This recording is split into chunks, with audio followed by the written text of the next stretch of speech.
Political conspiracy की, जिस पर तरुण तेजपाल ने भी कहा है कि उनको एक राजनीतिक साजिश के तहत इस पूरे मामले में फंसाने की कोशिश हो रही है। तरुण तेजपाल ने पूरे मामले के पीछे जिस तरह बीजेपी को सामने पेश करना शुरू किया और बताया कि इसके पीछे बीजेपी है, उससे बीजेपी नेताओं को तरुण तेजपाल पर हमले का एक मौका भी मिल गया है। बीजेपी के पूर्व अध्यक्ष नितिन गडकरी ने तरुण तेजपाल के बयान को हास्यास्पद करार दिया है। ये तो हास्यास्पद बयान है। मुझे लगता है जो लड़के ने तकरार की वो कोई हमारे से थोड़ी की है। देखो, जो उन्होंने करतूतें की है उसके परिणाम वो भुगत रहे हैं, वो एटलीस्ट उसके लिए वो दूसरे को ब्लेम ना करें। और वहीं रेप कांड के बाद तहलका में काम करने वाले पत्रकारों का अपना संस्था से मोह भंग होने लगा है। यही वजह है कि अब तक 5 पत्रकारों ने तहलका से अपना इस्तीफा दे दिया है। जिन पत्रकारों ने तहलका से इस्तीफा दिया है उनमें पीड़ित लड़की भी शामिल है, जो कि तहलका में प्रमुख संवाददाता के पद पर तैनात थी। उसके अलावा तहलका की विशेष संवाददाता Revati Laul, features editor Saugat Sen Gupta, senior editor Rana Ayyub और फोटो एडिटर ईशांत तनखा ने भी अपने पदों से इस्तीफा दे दिया है। तो तहलका सेक्स स्कैंडल में एक नया मोड़ आ गया है। तहलका की जांच कमेटी का प्रमुख बनने से मशहूर लेखिका उर्वशी बुटालिया ने इनकार किया है। बुटालिया जांच कमेटी से हट गई है। बुटालिया का कहना है कि चूंकि इस मामले में पुलिस की जांच शुरू हो गई है, इसलिए अब विशाखा गाइडलाइंस के मुताबिक अंदरूनी जांच का कोई मतलब रहा नहीं है। अपने फैसले की जानकारी उर्वशी बुटालिया ने चिट्ठी के जरिए तहलका की मैनेजिंग एडिटर शोमा चौधरी को दे दी है। बुटालिया को बीते सप्ताह ही जांच कमेटी का प्रमुख नियुक्त किया गया था। और इस अहम खबर पर विस्तार से बातचीत करने के लिए हमारे एग्जीक्यूटिव एडिटर मृत्युंजय कुमार झा हमारे साथ न्यूज रूम से बने हुए हैं। मुंबई से विवेक गुप्ता और साथ ही में दिल्ली से मौसमी सिंह। एमके, आप बता रहे थे कि किस तरीके से राजनीतिक साजिश की बात जो तरुण तेजपाल कहते आए हैं और इसमें बीजेपी नेता तमाम आकर अब अपने बयान दे रहे हैं। नितिन गडकरी की खुद बात हमने सुनी, उन्होंने कहा कि हास्यास्पद बयान दे रहे हैं और हास्यास्पद थ्योरी पर बीजेपी का नाम सामने आ रहा है। क्या ये आरोप भी सही है कि कांग्रेस उन्हें बचाने की कोशिश कर रही है, बीजेपी उन्हें फंसाने की कोशिश कर रही है, या फिर सिर्फ इस केस से दूर हटने के लिए और अपने ऊपर से रेप के जो आरोप लगे हैं उसको दूर करने के लिए तरुण तेजपाल ऐसी बातें कर रहे हैं और उनके एफिडेविट्स में ये बातें सामने भी आ रही हैं? देखिए, इस तरह किसी पॉलिटिकल पार्टीज के, खास करके कांग्रेस के बारे में बात कर रही है, कांग्रेस की तरफ से कोई इस तरह के बयान नहीं आए हैं। और जहां तक सवाल है कि जिस तरीके से तरुण तेजपाल बार बार सियासत की बात कह रहे हैं, मुझे लगता है कि पुलिस ने एक कार्रवाई शुरू की है और उन्होंने जो पहला अपना ईमेल भेजा था उसमें साफ साफ ये उन्होंने कहा था कि उनसे गलती हुई है और उसी के लिए वो अपने पद से और अपनी कंपनी से वो 6 महीने के लिए बिल्कुल अलग हट रहे हैं। तो ये कन्फेशनल एक स्टेटमेंट था। अब वो किस तरह की बात है, लड़की जो है वो पुलिस जो है, गोवा की पुलिस जो है से संपर्क में है और हो सकता है कि उसका रिकॉर्ड स्टेटमेंट जो है रिकॉर्ड कर लिया हो या उस करने की विधिवत प्रोसेस में हो। बिल्कुल, ये सवाल हम विवेक से जानेंगे। विवेक, गोवा पुलिस की टीम इस वक्त मुंबई में है, क्या वो लड़की से संपर्क साध चुकी है? क्या पीड़ित का बयान दर्ज हो चुका है?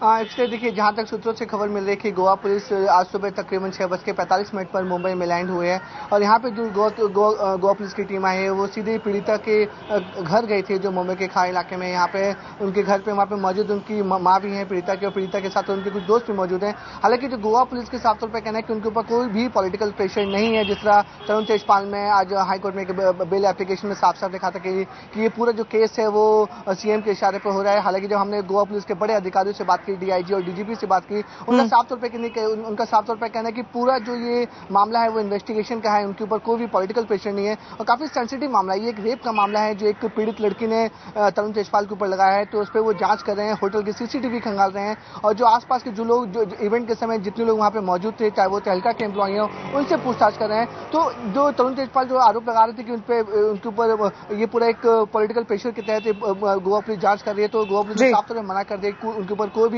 पॉलिटिकल प्रेशर नहीं है, वो अपने एविडेंस के हिसाब से यहाँ पे जांच कर रही है। और टीम यहाँ पे मुंबई में आ चुकी है और बताया जा रहा है कि जो विक्टिम का स्टेटमेंट है वो रिकॉर्ड किया जा रहा है और हो सकता है कि आज शाम की फ्लाइट से या कल सुबह की फ्लाइट से जो विक्टिम है उसे गोवा फ्लाई किया जाए और गोवा में उसे पणजी के कोर्ट में अंडर सेक्शन 164 के तहत स्टेटमेंट रिकॉर्ड दर्ज किया जाए।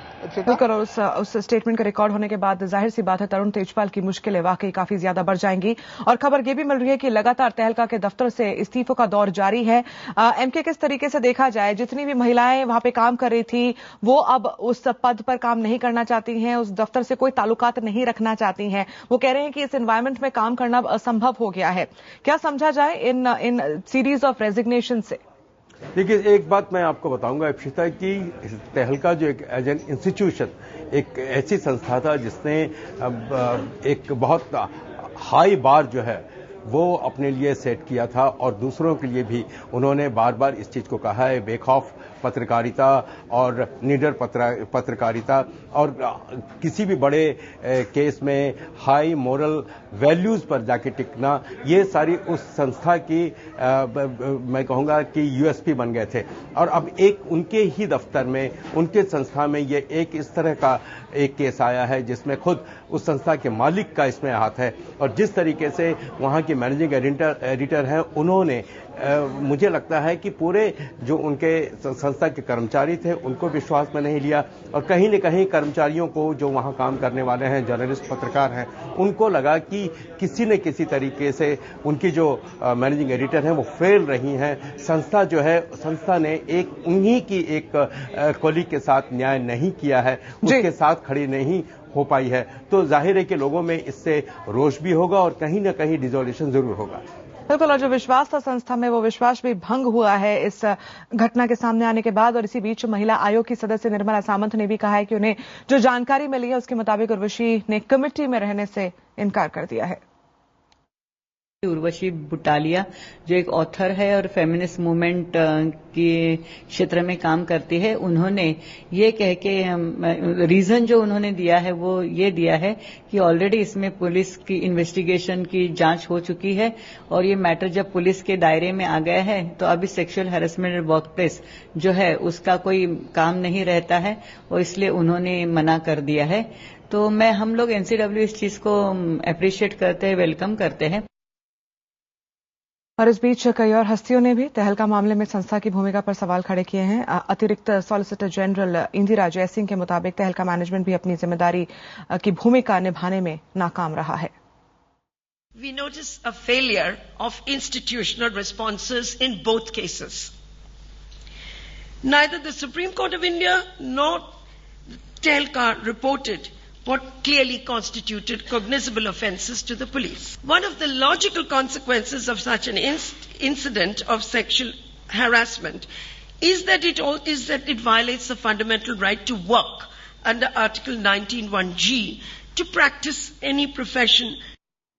और वहीं तहलका मामले से महिला नेताओं ने भी अपनी नाराजगी जाहिर की है। कांग्रेस की नेता शोभा ओझा का कहना है कि बलात्कार जैसे मामलों में सजा की दर घट रही है, जो कि ठीक नहीं है। हमारी संवाददाता मौसमी सिंह ने शोभा ओझा से बातचीत की। इस पूरे मामले में चर्चा करने के लिए हमारे साथ महिला कांग्रेस की अध्यक्ष हैं शोभा ओझा जी, उनसे बात करते हैं।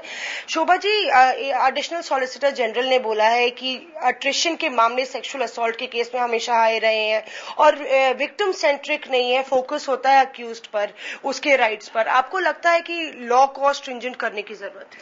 बिल्कुल जरूरत है, क्योंकि जो कन्विक्शन रेट है वो वाकई चिंताजनक है। कन्विक्शन रेट, रेप केसेस बढ़ रहे हैं एक तरफ और कन्विक्शन रेट घट रहा है। 2011 में कन्विक्शन रेट 26.4% था और 2012 में कन्विक्शन रेट 24.2 है, जो कि घटा है। तो कन्विक्शन रेट घटना अपने आप में दिखाता है कि कहीं ना कहीं कुछ गड़बड़ है और निश्चित ही लॉज को और विमेन फ्रेंडली करने की जरूरत है, जिससे कि ज्यादा से ज्यादा महिलाएं जो किसी भी अत्याचार से पीड़ित हैं वो खड़े होकर उसकी लड़ाई लड़ सके।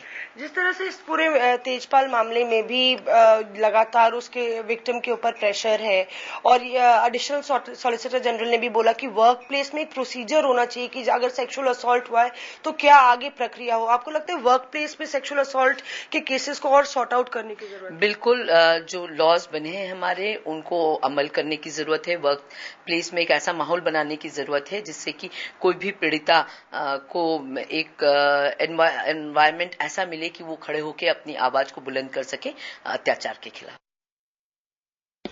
मुंबई पुलिस ने तहलका रेप कांड की पीड़ित का बयान दर्ज करना शुरू कर दिया है। सूत्रों से मिल रही जानकारी के मुताबिक गोवा पुलिस की टीम मुंबई में ये पूछताछ कर रही है। माना यह भी जा रहा है कि बयान दर्ज करने के बाद पुलिस पीड़ित लड़की को गोवा भी ले जा सकती है। बहुत मुमकिन है कि गोवा पुलिस कल पीड़ित का गोवा में मजिस्ट्रेट के सामने सीआरपीसी की धारा 164 के तहत बयान दर्ज करवाए। गोवा पुलिस ने साफ किया है कि अब तक की जांच में उन्हें तहलका से समर्थन मिला है।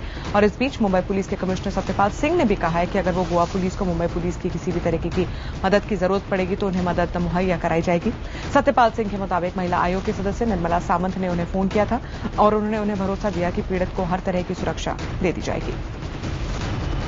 निर्मला सावंत प्रभावलकर ने मुझसे टेलीफोन से बात की थी और मैंने उनको कहा अगर वो लड़की ऐसा महसूस करती है, उसको कोई खतरा है, उसको कोई सुरक्षा चाहिए और दूसरी कोई बात है, मुंबई पुलिस निश्चित रूप से देगी।